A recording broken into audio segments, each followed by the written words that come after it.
हाँ जी जी, बहुत अच्छे। एक और प्रश्न आया है कि जो हम ट्रेंचिंग करें नमी वाले खेत में करें या सूखे खेत में करें। प्रयास तो करें सूखे खेत में पानी की व्यवस्था के साथ में दोपहर बाद में, दोपहर बाद ड्रेंचिंग करें। रात का अगले दिन दोपहर तक का समय आपके पास अनुकूल है, आप उसमें स्प्रे कर लें, वो सॉरी सिंचाई कर दें, वो समय आपके पास पर्याप्त है। जो दिन का पीरियड होता है, यदि हम early in the morning drenching कर रहे हैं, दोपहर का पीरियड 11 बजे से लेकर और 3 बजे तक का जो हीट वेव का समय जाता है, उससे दवाई को ड्रेंचिंग वाली को बचाएंगे तो मेरा जो अनुभव है वो ये कहता है कि ज्यादा कारगर रिजल्ट मिलेंगे शाम के समय अप्लाई करने से। जी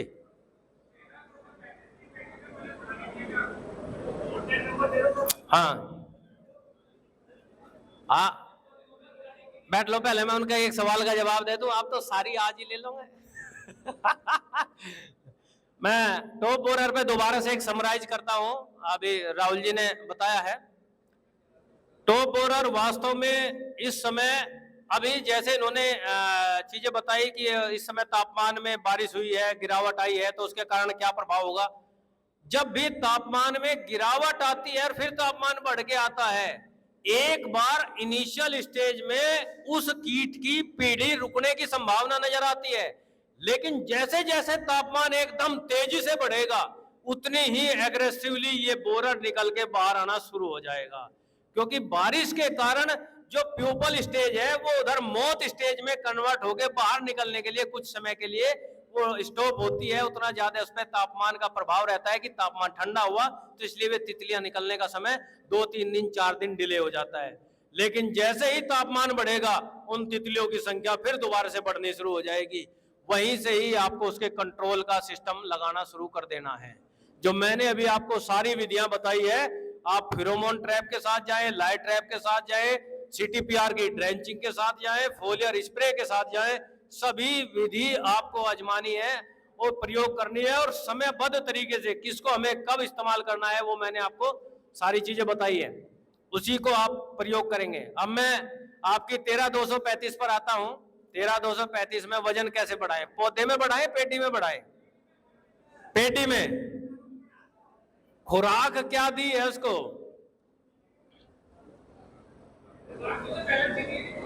नहीं हमारे यहाँ जो जनरल खुराक है वो है यूरिया। पेटी में हम जो खाद लगाते हैं यूरिया का इस्तेमाल अधिक करते हैं।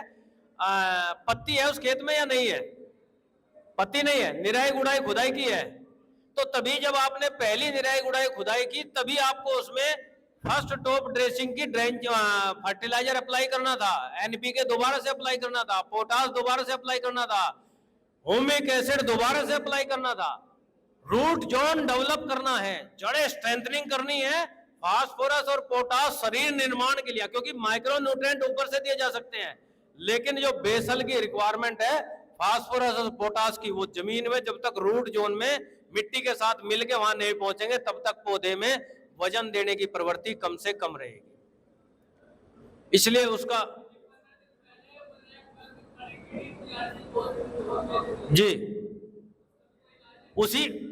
उसी के इलाज मैंने बताए हैं। अभी सारे तीनों चीजें कवर करने के लिए अलग अलग न चल के हमने टॉप बोरर को आधार माना, उसकी तितली को।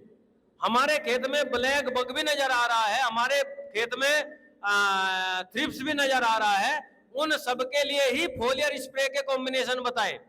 प्रोफेनोफोस साइपर का इस्तेमाल करो, क्लोरो साइपर का इस्तेमाल करो, इमिडा का इस्तेमाल करो, थायो लैम्डा का, मतलब ये फोलियर स्प्रे। और आपका बड़ा अच्छा प्रश्न है, मैं आपको एक और चीज जानकारी के लिए बता दूं, जिस खेत में ब्लैक बग का प्रकोप ज्यादा हो, ये फोलियर स्प्रे इस प्रकार से होना है कि उसकी गोब के अंदर पहुंच जाए दवाई, साइड से स्प्रे ना लगे, गोब के अंदर दवाई पहुंच जाए, क्योंकि वहां पर वो ब्लैक बग गोब के अंदर शेल्टर लिए रहता है, साइड से उसका प्रभाव कम आता है। दूसरा एक और निवेदन है, जब भी आप इंसेक्टिसाइड का इस्तेमाल करें एक स्टिकर सरफेस्टेंट का इस्तेमाल जरूर करें, ताकि वो दवाई ड्रॉपलेट ना बने, बूंदे ना बने, वो पौधे के शरीर में खट से प्रवेश करे और पौधे में जो उसका सिस्टम है वो उसका पौधे जल्दी से एब्जॉर्ब उसे कर ले।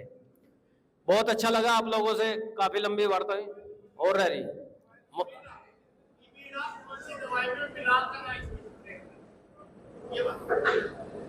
ना कॉन्टैक्ट नंबर दे दें। चलो अब इस ना वाली तो लिस्ट बहुत लंबी बनानी पड़ेगी। है जी, टाइम काफी हो गया, मैं भी उसी बात के लिए वो कर रहा था। चलो पहले मैं अपना मोबाइल नंबर और नाम बता देता हूं। एक सवाल आपका भी है, 1 मिनट पहले मैं अपना नाम और मोबाइल नंबर। हाँ जी बताओ। हाँ जी,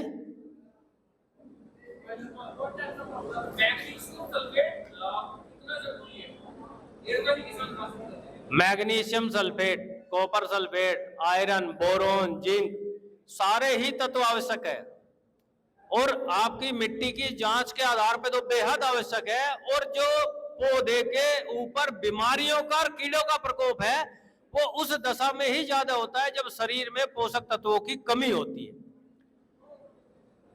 हाँ बताओ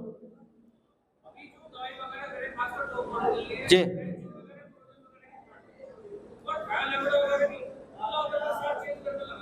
जी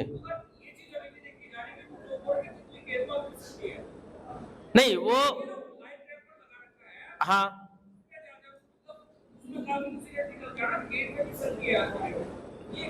नहीं नहीं वो तितली क्यों आ रही है? आपने स्प्रे किया है अपने खेत पे और अपने खेत पे स्प्रे करने के बाद आपके खेत की जो मैक्सिमम एडल्ट थे, मौत थे, वे कवर हो गए। लेकिन क्योंकि जो जनरेशन का काम है पड़ोसी के खेत में भी तो है। अब जी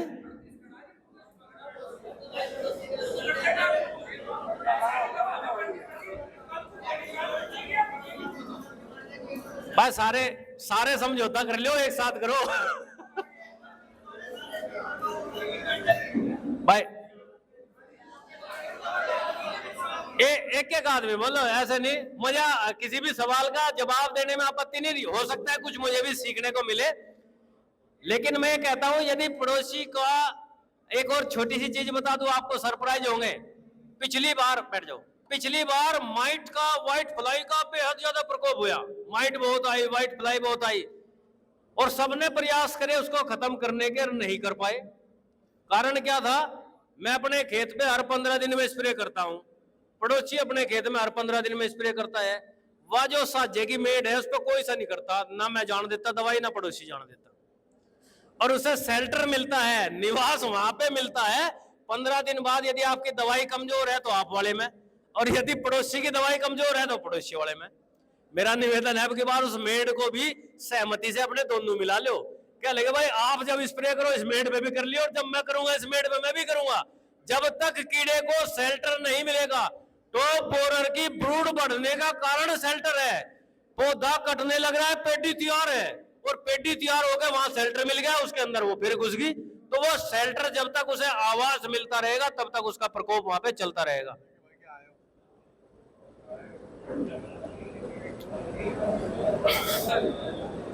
और कोई फोटो दिखा दो। तो नाराजगी वाली बात है। मैं तो चश्मा भी लगा लिया, चश्मा लगाएगा जब ब्लर फोटो है तो देखो कहां से। मैं नंबर दे रहा हूं आप लोगों को, मैं नंबर दे रहा हूं अपना, जो भी बड़ी समस्या हो। क्योंकि फोटो, हाँ अभी ये फोटो दिखा रहे हैं भाई साहब, नीचे से कटा हुआ पौधा है लेकिन ब्लर फोटो है तो कटे हुए का पता नहीं लग रहा है कि वो लालपन आया क्यों। निवेदन है जब फोटो खींचो एक तो नजदीक से खींचो, और नजदीक से फोटो खींच के जब मुझे भेजो तो उसमें ऊपर एक बटन होता है, बच्चों को पता होता है HD क्वालिटी, HD लिखा रहता है, उसे मेरे पास भिजवाना, नहीं तो 90% तो पता लग जाता है क्या है। लेकिन कुछ ऐसे टिपिकल सिम्टम होते हैं जब मैं फोटो को जूम करता हूं तो जूम करते ब्लर हो जाता है, ब्लर हो जाता है तो उसमें कुछ दिखता नहीं, धुंधला हो जाता है। तो इसलिए अब नोट कर लो, नंबर 94 11 44 85 94, डॉक्टर विकास कुमार मलिक। दोबारा से नाम और नंबर नोट कर ले, डॉक्टर विकास कुमार मलिक, 94 11 44 85 94। बस निवेदन 2-3 है, नंबर तो मैं दे दिया। एक तो रात को फोन ना करियो, टेस्टिंग तो बीते शुरू होगी। रात को फोन ना करियो, घर में दिक्कत हो लगी क्या लगे, पूरा दिन तो फोन पर रहो ही, और 9 बजे खाना खाना बैठे हो ये भी शुरू। अरे मेरे अपने वाले आदमी कुछ ज्यादा है, पश्चिमी उत्तर प्रदेश वाले, ये रात को 10 बजे फोन करते, डॉक्टर साहब दवाई तो पूछ ली थी, पानी पूछना भूल गया। और रात को 10 बजे जैसे जब स्प्रे करके आता हो, लेकिन वो तो चलो, बहुत अच्छा लगा आप लोगों से डिस्कशन का, आवश्यकता है इन चीजों की, कृपया इसका ध्यान रखें। धन्यवाद।